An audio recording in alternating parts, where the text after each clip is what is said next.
আসসালামু আলাইকুম, সবাই কেমন আছেন? এখানে এটা আমার বাসা। আমি এখানে থাকি, নিচতলাতে থাকি। এটা ৩ তলা বিল্ডিং এবং আশেপাশে ফ্যামিলি থাকে। আমার পাশে যে বাসাটা সেটাতে ২ টা বাচ্চা সহকারে থাকে, একটা মহিলা। প্রত্যেকটা বাসাতেই বাচ্চা আছে। তো তারা এত নিরিবিলি, এত শান্তশিষ্ট আসলে আ বোঝার মতো উপায় নাই যে আমার আশেপাশে বাচ্চা নিয়ে ফ্যামিলি থাকে।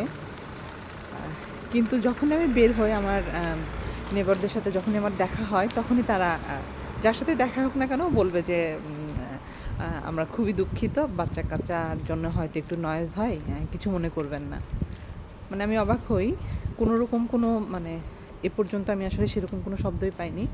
এরপরও তারা প্রায় যখনই দেখা হয় তখনই এই কথাটা বলে। তো আমি খুব অবাক হই। তবে আরেকটা বিষয় জাপানের, এটা আমি সবসময় শুনেছি। এ পর্যন্ত আমি এমন দেখিনি অবশ্য।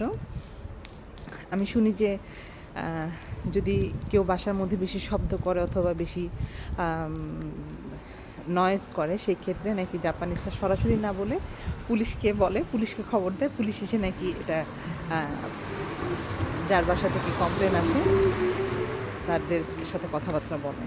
আমি এটা শুনেছি। যার কারণে দেখা যাচ্ছে যে আমার হাসব্যান্ড সবসময় একটু উচ্চস্বরে কথা বলে। তো ও আসার আগে আমি সবসময় ওকে বলে দিয়েছি, "দেখো, এটা কিন্তু জাপান। আমি শুনেছি যে এখানে হচ্ছে জোরে কথা বললে পুলিশ চলে আসে।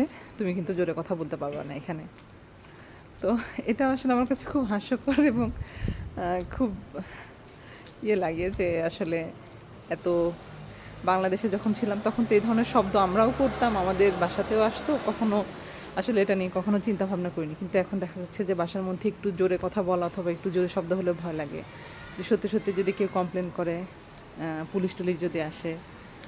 তো আপনারা সবাই সাবধানে থাকবেন, আ যাতে এমন সিচুয়েশন এর মধ্যে না পড়তে হয়। সবাই ভালো থাকবেন। আল্লাহ হাফেজ।